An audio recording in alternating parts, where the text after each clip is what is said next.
Muy bien, pues damos paso a Javier Recuenco. Javier no solo es presidente de Mensa España, la asociación de personas con altas capacidades, sino que tiene una larga trayectoria profesional, porque Recuenco es técnico de los hardcore. Desde que Recuenco empezó en Twitter con sus hilos turras, se ha vuelto bastante viral y en un par de años puedes ver que lo han invitado a un montón de podcasts, el cual más interesante. Algunos incluso hablan de Bitcoin y de blockchain. A poco que lo escuches te darás cuenta de que mejor no pedirle que se presente, no tiene pelos en la lengua y que te puede volar la cabeza cuando habla de estrategia aplicada al mundo que nos rodea y sobre cómo resolver problemas complejos. Adelante, Javier. Bienvenido. Pues muchas gracias, un placer, encantado de estar aquí con vosotros, gracias por invitarme. Y bueno, voy a intentar que el turno este después de la comida con todo el mundo sobao y este tipo de cosas pues sea lo más liviano posible, a pesar de que hay un montón de cosas sobre la que hablar. Y mi charla se llama El relato de un problema complejo, cómo hacer que el cripto deje de ser solo para nerds y hardcores, lo cual ya estoy planteando de alguna manera que ahora considero que el cripto está solamente en manos de nerds y hardcore y que creo que esto es un problema. Como tú has mencionado, he hecho un montón de gilipolleces a lo largo de mi vida, tanto profesional como académica, totalmente carentes del más mínimo interés. Y bueno, para empezar, vamos a jugar un poquito a un pequeño juego de este de encuentra al diferente, ¿no? O sea, encuentra al raro, encuentra a quien está un poco descolocado, ¿no? O quien está un poco fuera del asunto. No sé si alguno de vosotros ha echado un vistazo al podcast en el que estuve con la gente de un podcast sobre Bitcoin, con Alberto Mera, Muloco, Álvaro de María, etcétera, etcétera. Podéis echarle un vistazo.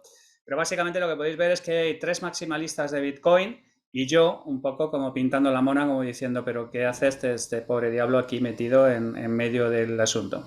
Y básicamente durante toda la charla tenemos un montón de... Está disponible en YouTube, está disponible en un montón de sitios, le podéis echar un vistazo.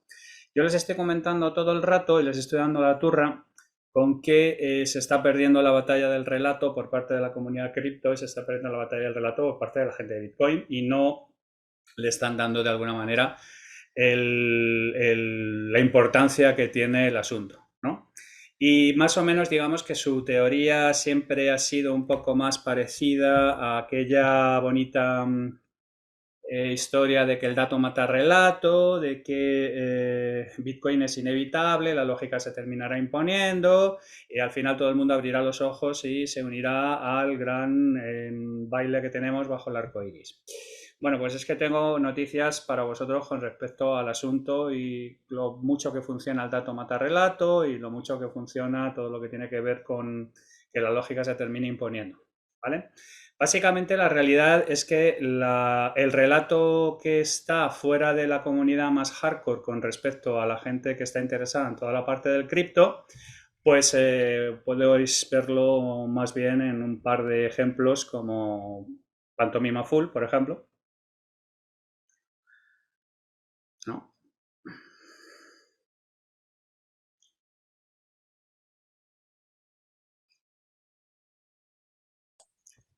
Creo que no se está pasando del audio.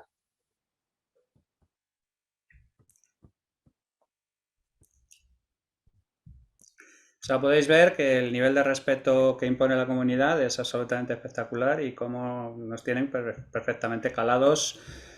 Insisto, yo en el fondo soy una persona que está fuera, pero tengo interés, estoy fuera mirando hacia adentro, ¿vale? El mundo today también, pues a las rodillas.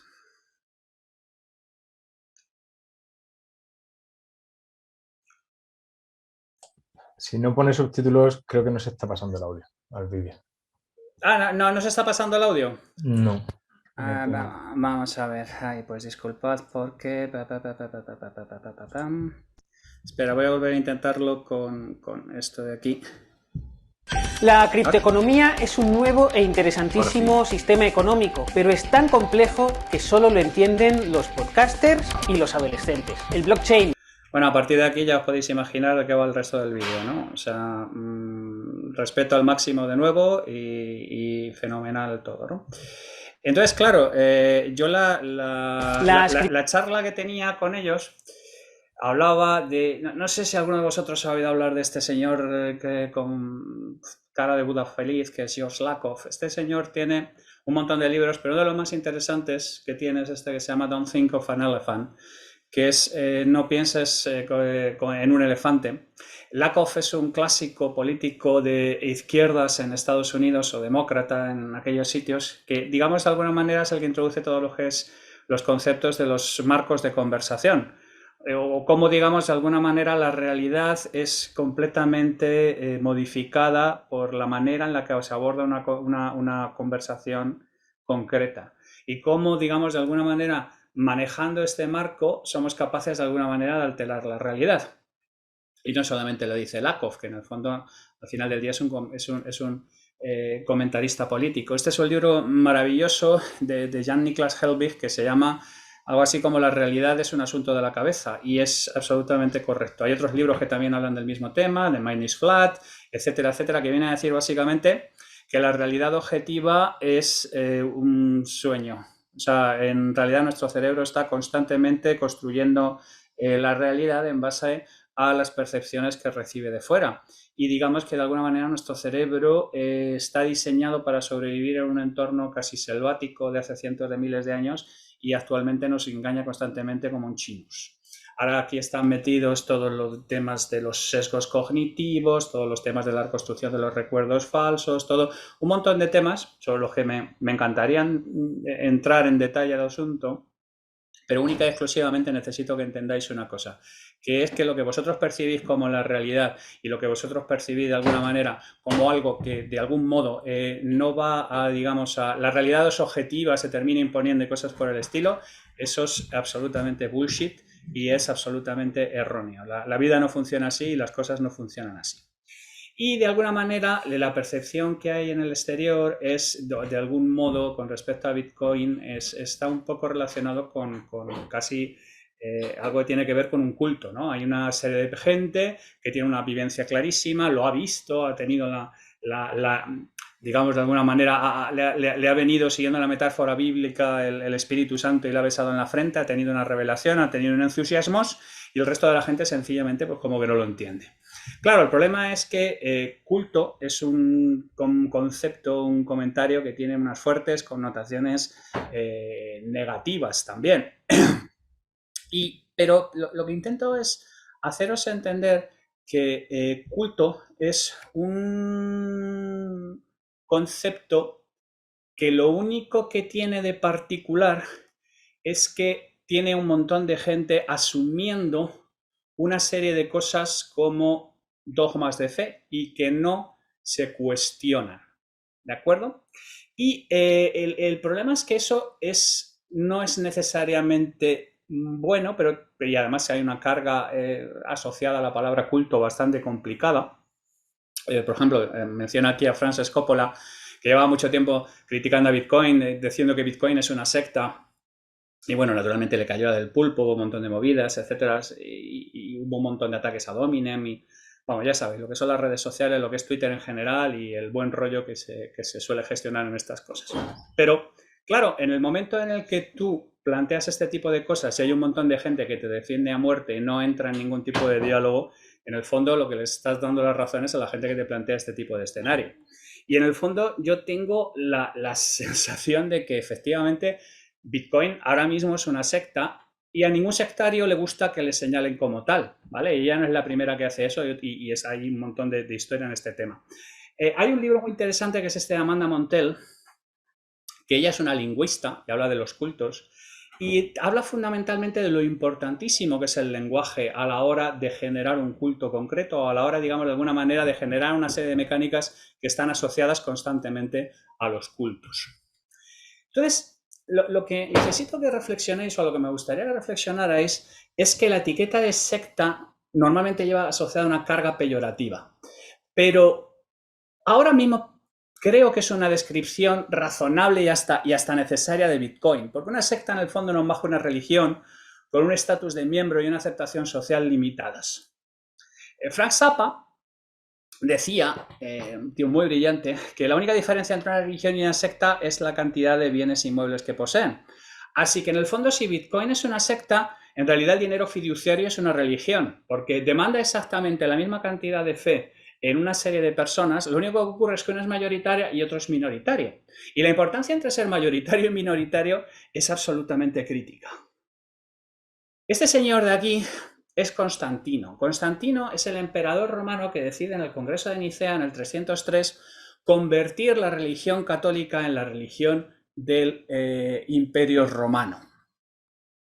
Y naturalmente, digamos que la vida de los católicos o del catolicismo en general, a partir de ahí fue otra completamente diferente antes de ese momento. Entonces, la tarea fundamental de toda la gente que o bien estamos metidos hasta las trancas en el tema de cripto o mantenemos una cierta afinidad con el asunto o planteamos que no nos parece mal que venga alguien a desafiar una serie de leyes creadas históricamente alrededor del dinero fiduciario, ¿vale? Somos parte de una secta que lo que intentamos es convencer al resto del mundo de que no somos este tipo de cosas que hemos estado viendo antes y el relato, digamos, que es ahora mismo pervasivo entre la gran masa, ¿no? Que esto es una estafa, esto es una idiotez para chavales, esto es un sitio donde ahora mismo lo único que está es lo más tronado de cada casa, es una secta de gente descerebrada y que no saben, o sea, que además... Tened en cuenta que cuando tú eres una secta, otro problema que tienes adicional es que el gobierno va por tu cuello directamente. Y entonces, naturalmente, ahora ya sabemos lo mucho que podemos esperar en general de legislaciones, de gobiernos y de un montón de cosas con respecto a los planteamientos de todo lo relacionado alrededor de las criptomonedas y del universo cripto en general, Bitcoin, etcétera, etcétera, etcétera. Entonces, mi planteamiento es que, oye, mira, es que convertir una secta en una religión oficial es un problema complejo. Es un problema bastante complejo. Y cuando hablo y le digo a la gente, oye, es que hay que pelear en este frente y que las cosas no caen por su propio peso y que esa realidad obvia que tú tienes cuando ya estás basado, e insisto, el Espíritu Santo te ha besado en la frente, es muy complicado de transmitir al resto de la gente que están fuera, ¿vale?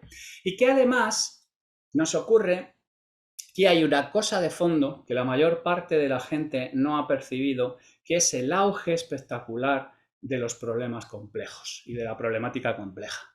Para que os hagáis una idea, el auge de la problemática compleja, muy representado en su vertiente, digamos, comercial, en este libro de Challenger Sale, ha hecho que el 50% de todos los comerciales de Microsoft, que es una empresa que ha sido exitosa, muy exitosa además en los últimos 10-15 años, se hayan ido a la calle.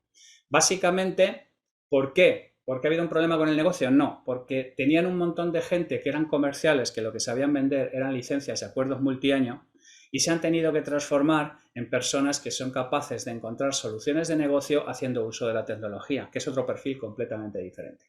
Entonces, incluso en una compañía plenamente exitosa y plenamente alineada con la estrategia, como es el caso de Microsoft, el auge de esta problemática compleja ha puesto al 50% de la gente de un departamento concreto, de los departamentos comerciales, en la calle.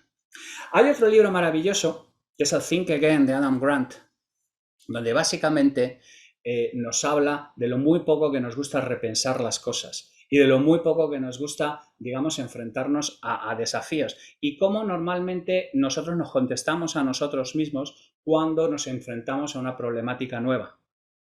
La respuesta fundamental, con mucha diferencia, es aquella de esta es la manera que hemos estado haciendo esto siempre. Nosotros tenemos una tendencia absolutamente natural a no enfrentarnos a problemática nueva o a no abordar problemática nueva. ¿Por qué? Porque odiamos brutalmente sentirnos incompetentes.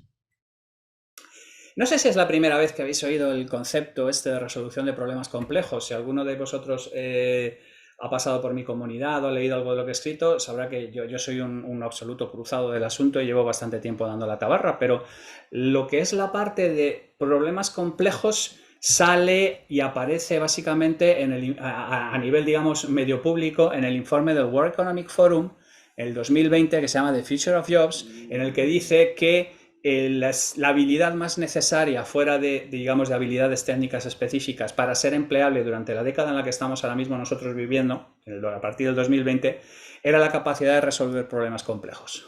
El World Economic Forum decía que no hay más que un auge cada vez más grande de la incertidumbre y de cosas que no han ocurrido nunca antes, y el tipo de habilidad necesaria para abordar estos escenarios en los que hay problemática que nunca se ha producido con anterioridad es la resolución de problemas complejos.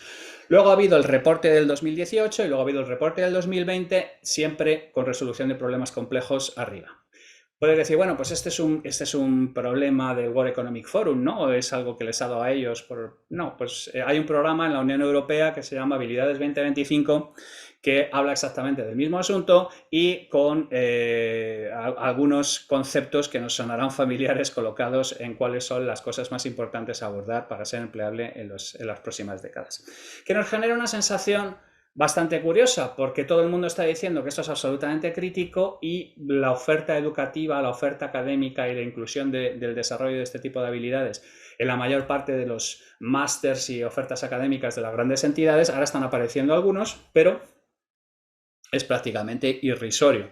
Cuando yo me decido a intentar lanzar la primera oferta en el 2016, no tengo dónde mirar. No hay nada en ninguna parte, no hay nada en Berkeley, no hay nada en el MIT, no hay nada en ningún sitio. Ahora ya han empezado a aparecer unas pequeñas cosas aquí y allá, pero cuando empecé yo en su momento era absolutamente un terreno completamente baldío. Y una de las particularidades que se encarga de Complex Problem Solving se encarga de hacer estas cosas, de lo que yo llamo asaltar velagios. Si alguno de vosotros os acordáis de Ocean's 11, de la película, bueno, el remake que se hizo con Brad Pitt, con George Clooney, esta gente básicamente lo que intentaba era asaltar el casino mejor guardado de Las Vegas, donde además estaba el tío más perro que te puedas imaginar para este asunto y que además, para más INRI, aquello estaba cruzado completamente de los mayores y más modernos sistemas de seguridad y encima para más INRI se estaba zumbando a la ex de George Clooney. O sea, era un objetivo absolutamente claro ir para allá y ver a ver qué se podía hacer. Pero naturalmente un tema de tamaña dificultad requería de un montón.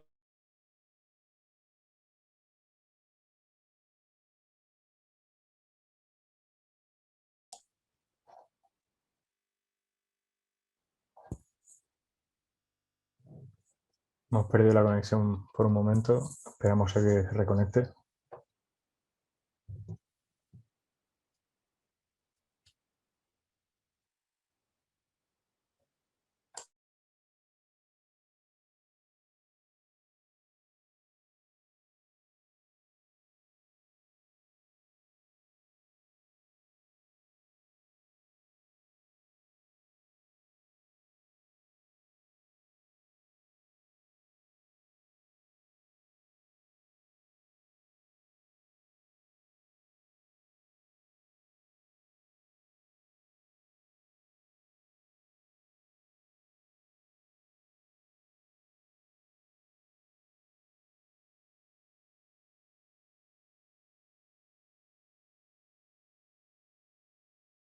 ¿Hola? Sí, ya. Hola, disculpad, no sé qué demonios ha pasado, pero se ha ido completamente a paseo y no sé qué ha pasado. Disculpad, mil perdones, problemas técnicos. ¿Me veis? ¿Me oís bien? Sí.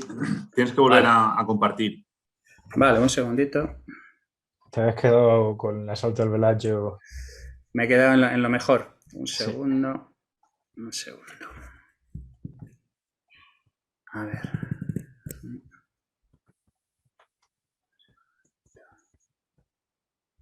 Segundo.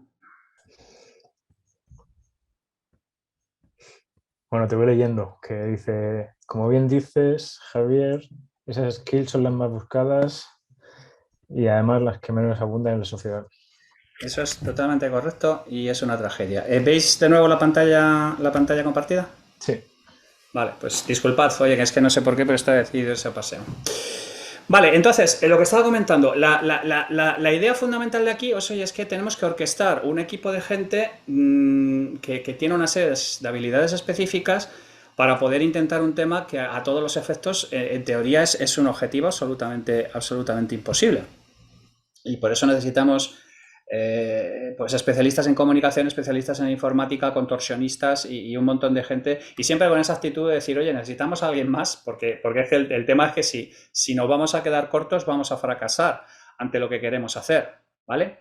Yo hablo muchísimo de esto en términos de orquestación y lo importante que es orquestar un montón de talento distinto y heterogéneo. Os recomiendo que le echéis un vistazo a este artículo mío en la web de mi compañía de Singular Solving, para que entendamos además que este tipo de orquestación no es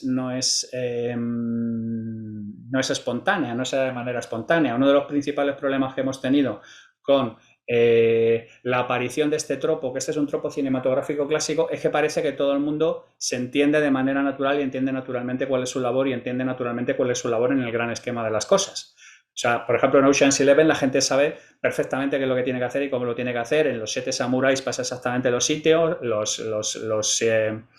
el equipo A, no hay fricciones, o sea, es una cosa que parece como que se da espontáneamente, ¿no? La orquestación de este tipo de equipos es muy complicada. Yo hablo mucho del tema, hablo mucho de libros como el Team of Teams del general Stanley McChrystal, donde se habla de los equipos que se tuvieron que montar para eliminar a Bin Laden, y que el problema fundamental no era eliminar a Bin Laden, era que 4 o 5 cuerpos de élite no se mataran entre ellos.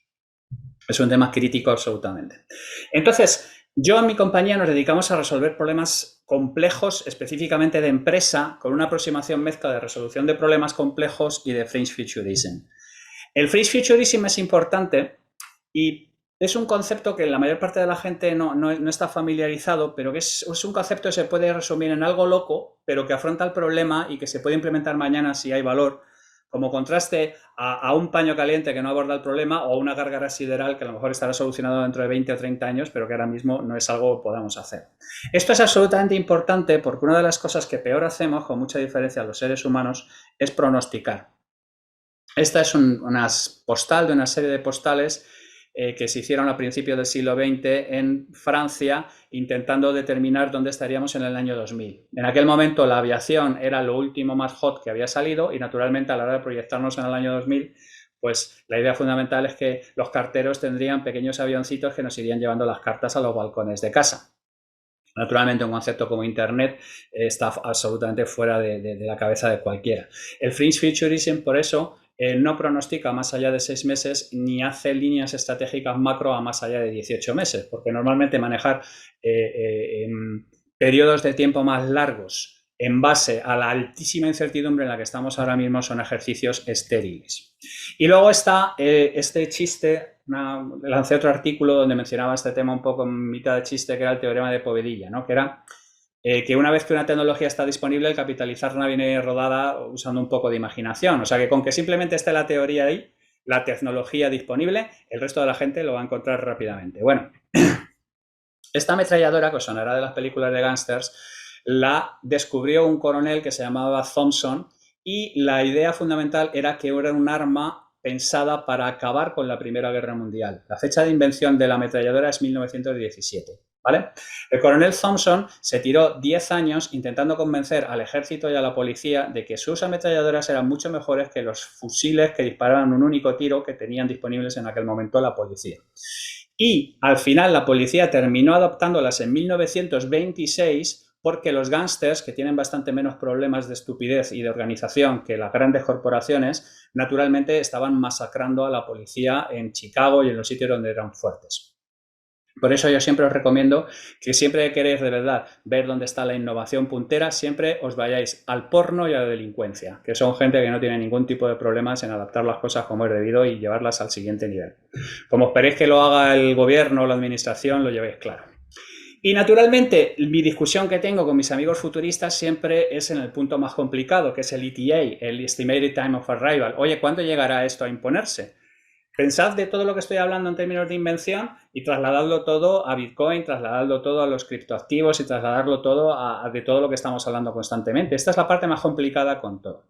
Entonces, una de las cosas a la que yo me dedico es a leer las señales del futuro. Nadie tiene ni puta idea de predecir el futuro. Lo único que se puede hacer, que es muy parecido a predecir el futuro, es saber leer las señales que nos envía el futuro a través del presente.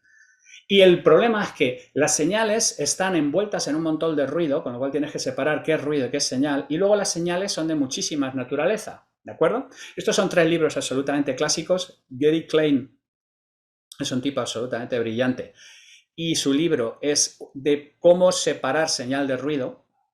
Amy Webb habla de un montón de señales, pero son señales tecnológicas, y la doctora Philippa Malmgren, que es la menos conocida de todos los 3 que estoy mencionando aquí, pero es una absoluta crack, habla de señales económicas, ¿vale? Porque ella es una economista que trabaja para la Comisión Europea, etcétera, etcétera. Entonces, hay un montón de problemas porque hay un montón de señales, están todas mezcladas con el ruido, la naturaleza de las señales son diferentes y no estamos entrenados para leer señales del futuro. Nosotros hemos usado todos estos temas para solucionar problemas aparentemente irresolubles, desde el futuro de las estaciones de servicio, al futuro del sector del juego, a cómo será el futuro del sector de las aseguradoras en un momento dado. O sea, hay un montón de aplicaciones de todo lo que estamos trabajando. Y el hecho, además, es que no es una única disciplina en el vacío, sino que en realidad es una superposición de 4 grandes macrodisciplinas a la vez. Por eso cuando me pedían en su momento la gente de la comunidad que les hablara de un libro de Complex Problem Solving, les dije que no existía y creé una biblioteca en la que hay más o menos ahora mismo unos 130, 140 tomos de las cosas más heterogéneas que os podáis imaginar, pero que todas de alguna manera trabajan en alguno de estos 4 grandes bloques que hay aquí. Las ciencias de la complejidad, los ecosistemas tecnológicos, lo que yo llamo el factor X y el business acumen, ¿vale? El business acumen es todo lo relativo a contextos empresariales y comerciales. Es lo que se ha llamado siempre estrategia de negocio, ¿vale? La estrategia de negocio, la propuesta de valor, la lectura de señales, Drucker, Richard Rummel, toda esta gente. Lo que se ha llamado estrategia empresarial de toda la vida. En el factor X hay metidas todas estas cosas que normalmente tú estudiabas para terminar trabajando sirviendo menús de hamburguesas con bebida y patatas grandes, ¿no? Todo lo relativo al factor humano, todo lo que incluye psicología, antropología, sociología, etnografía, todo lo que son las ciencias soft.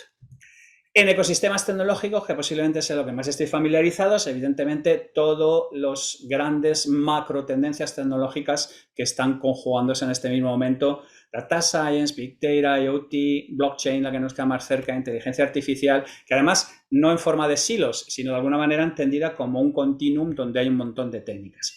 Y por último, las ciencias de la complejidad, que la gente se sorprende cuando yo les digo que hunden sus raíces en los años 50, en las primeras iteraciones, la cibernética y todo este tipo de cosas, pero que se ha quedado en la academia, se ha quedado cerrada en la torre de marfil de la academia, y ahí es donde hay un montón de cosas desde hace un montón de tiempo hablando de sistemas no lineales, system thinking, Donella Meadows y toda su gente, la parte de emergencia, la parte de sense making. Echad un vistazo a todo lo que os estoy diciendo entre todo lo que yo publico y en todo lo que hay por ahí, porque esto es un tema absolutamente fascinante, pero hasta el 2018 así no se plantean un tema como complejidad aplicada.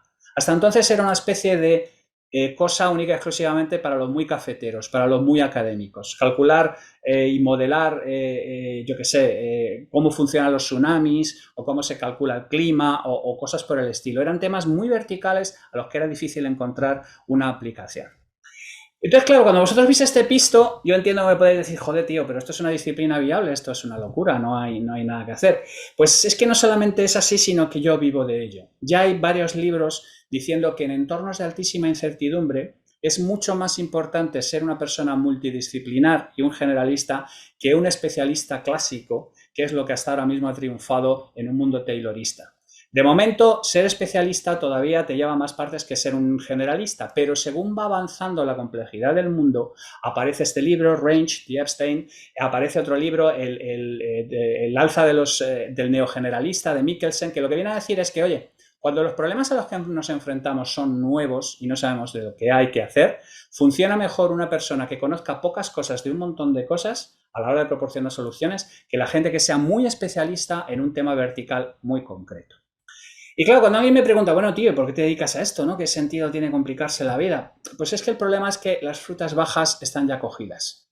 No es un problema de que yo haya elegido complicarme la vida, sino que las cosas que ya son obvias, ya han sido solucionadas. La mayor parte de los problemas complicados también lo son. Ahora mismo lo que quedan son las cosas realmente complejas. Y el problema fundamental es que todo es susceptible de volverse un problema complejo. Si alguno de vosotros desde pequeñito ha soñado en convertirse en una rockstar, tengo malas noticias para vosotros, porque vuestra única oportunidad era haber estado en el meollo en los 20-25 años en los que se pudo ser, que es más o menos entre principios de los 70 y aproximadamente mediados de la primera década del 2000. La industria discográfica en el 2003 fue el año que más dispositivos se vendieron entre CDs, DVDs, de la historia. Y en el 2006 todas las grandes discográficas o habían quebrado o habían sido vendidas a conglomerados multimedia. En cualquier momento tú puedes tener una situación en la que te lo estás llevando muertísimo y a la mañana siguiente haber desaparecido por completo. Este es un libro que yo recomiendo a todo el mundo, que es Good Strategy, Bad Strategy, de Richard Rummelt, al que yo considero el padre de la estrategia moderna, la persona que sustituirá en los panteones a los Peter Drucker y a todo este tipo de gente, que habla de un concepto fascinante que es el del atractor.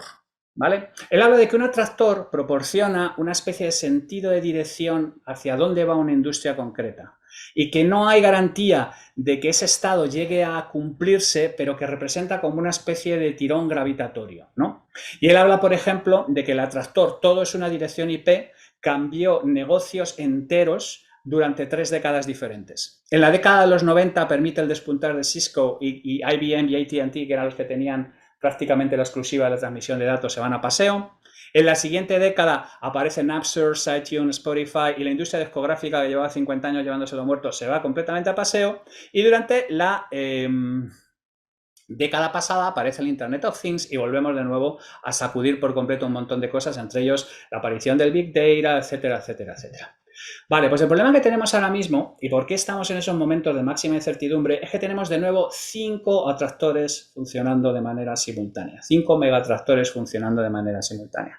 Tengo una conferencia donde detallo en detalle cada una de estas cosas, pero que entendáis que la última vez que hubo una especie de nivel de incertidumbre similar, surgió la revolución industrial y cambió por completo la historia de la humanidad. De ellos, solamente 1,5 tienen que ver con la pretendida transformación digital, o sea, tiene que ver única y exclusivamente con la parte de la tecnología. Hay un montón de atractores que tienen que ver con cambios en los seres humanos, que son mucho más importantes. Y entonces el problema es que si tú piensas que lo que le está ocurriendo a las compañías y lo que le está ocurriendo en general a todo el mundo es que se está cambiando la tecnología y lo que están enfrentando es una transformación digital, tengo malas noticias para ti. Estas transformaciones además se producen de manera vertical en sectores enteros, ¿vale? Estos son varios ejemplos que nosotros desarrollamos para el Instituto de Innovación de Aragón, para Itainnova, sobre áreas completamente distintas de manera aparente, como es la industria eficiente, el agrodigital, la salud inteligente, la movilidad sostenible, la energía olímpica. Estos atractores están afectando a absolutamente todos los sectores.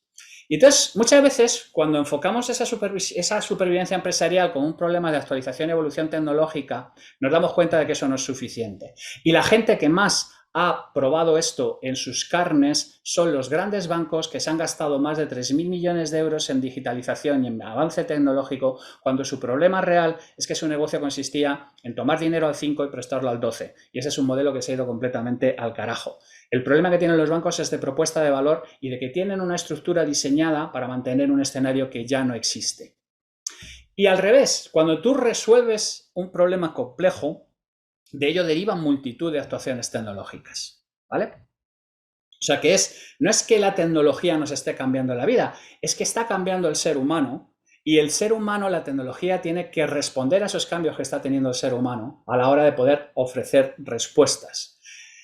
Nosotros estamos trabajando en la mayoría de los frentes de innovación tecnológica disruptiva de España. Está la lista de los 40 mejores futuristas de España que sacó Forbes hace nada. La mitad de ellos son amigos personales míos. Y mi pelea todo el rato es decir, oye, es que la tecnología por sí sola no resuelve los problemas complejos, no resuelve los problemas empresariales complejos, no resuelve absolutamente nada de esto. Y la tecnología lo que sí es una cosa muy particular, que es el medio adaptativo de la empresa. Es el hueco, la pieza que negocia el pasado de esa compañía y el futuro de esa compañía. O sea, está un poco como el medio, como una especie de equilibrio dinámico del mismo. Entonces, de algún modo, esa superposición de Complex Problem Solving y tecnología y la superposición de esas causas y efectos es lo que puede permitir a una compañía pasar por transformaciones sin desaparecer. ¿De acuerdo? La mayor parte de las compañías no entienden este planteamiento y terminan desapareciendo, terminan haciendo Nokias, terminan haciendo Kodaks. Son muy raros conceptos como Microsoft, que es una compañía que durante varias décadas ha sido líder porque ha tenido estrategas al frente. También os digo que si Steve Ballmer hubiera seguido en Microsoft, posiblemente Microsoft, estaremos hablando ahora mismo de Microsoft como hemos estado hablando de Nokia. Entonces, no hay una separación posible real entre los desafíos tecnológicos y los desafíos empresariales, los derivados de la transformación, la complejidad creciente, la aparición de los atractores y los cambios demográficos, un montón de factores. Entonces, estos proyectos que requieren Complex Problem Solving en el entorno empresarial no son abordables desde una perspectiva meramente tecnológica, requiere de ese fringe futurism que hemos mencionado, no tiene una solución inmediata ni se puede recurrir a consultores con experiencia en la misma. Estamos hablando de algo completamente nuevo, que es lo que caracteriza un problema complejo, que no hay referencias y que tiene que ser un desafío crítico para la compañía. ¿Qué le ocurre a Bitcoin, por ejemplo? Bitcoin está afectado por varios atractores a la vez. Inició su andadura como un estímulo tecnológico. Ahora mismo sigue estando en manos, de alguna manera, del reducto nerd, de la gente que los creó, de los coders, de los de Codes Law y todo este tipo de cosas. Pero lo que está desafiando son cosas que trascienden con mucho todo lo que están planteando. Y lo que estoy diciendo es que hay ahora mismo un problema complejo encima de la mesa, que es que toda la zona cripto y toda la zona Bitcoin deje de ser la secta nerd que es ahora mismo y pase a ser algo más. Y cuando lo han intentado sin más, como ha ocurrido en El Salvador, por ejemplo, como ha ocurrido en todo este sitio, sin abordarlo como si fuera un problema complejo, lo que se han encontrado es un castañazo monumental. Hay que tener en cuenta que no siempre vamos a tener la suerte que tuvieron los católicos de que a Constantino le venía bien mantener todo el imperio romano bajo una única religión unificada. No siempre vas a tener suerte y perfect timing. Tienes que abordarlo como lo que es, un problema complejo real. Y lo tienes que abordar bajo ese concepto como el que estamos planteando del Bellagio, de que necesitamos traer más gente a la comunidad cripto. Tenemos que dejar de pensar que solamente nosotros vamos a ser capaces de convencer a las autoridades, a las legislativas, a todos los grandes enemigos que se están enfrentando muchas de las cosas que estamos haciendo con las criptomonedas, porque estamos desafiando una serie de cosas que, insisto, no dejan de ser creencias. Todo el dinero fiduciario está basado en una creencia monstruosa que no es tan diferente de lo que está basado Bitcoin. Pero el problema es que estamos en un entorno en el que tenemos que saltar de ser una secta a ser religión mayoritaria, y eso es un problema complejo. Y lo que os quiero plantear, lo que quería plantear hoy, disculpad si he corrido un poco para intentar hacer un poco de catch up de tiempo, es que no podemos esperar que estas cosas se solucionen por sí mismas, porque lo que estamos planteando es un desafío a demasiadas cosas en el statu quo. Y esa transición lo tenemos que abordar como hay que abordar los problemas complejos. Hay que ponerle bastante cerebro, hay que traer un montón de gente de un montón de sitios y hay que empezar a salir de nuestro gueto. Y bueno, y con esto, muchas gracias. E insisto, disculpad que haya ido un poco a matacaballo, pero con esto de la caída del tema, pues intentaba de alguna manera llevar el hilo de la presentación a lo que quería comentar. ¿Alguna pregunta, alguna cuestión? ¿Algo sobre lo que pueda hacer? Que no creo que tengamos mucho tiempo. Dice que el status quo se enfrenta a su disolución, dice José. El status quo te matará muchas veces antes de hacer su autodisolución. Mi punto es que el poder no te lo van a dar, el poder hay que tomarlo. Y el poder no tenemos la fuerza tiene el status quo. El poder hay que tomarlo con brains. Y si no hay brains, no vamos a ser capaces de tomar el poder.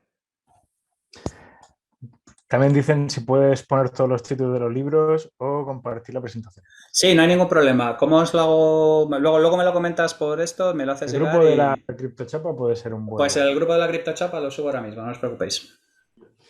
Muy bien, pues muchísimas gracias, Javier.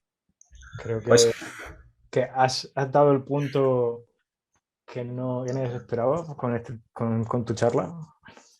Y creo que aporta mucho y también aporta espíritu crítico. Fenomenal, pues venga, agradezco mucho la oportunidad que me habéis dado de poder hablar aquí y nada, mi idea era despertaros un poco, que este turno siempre es complicado. Muchísimas gracias. Un placer.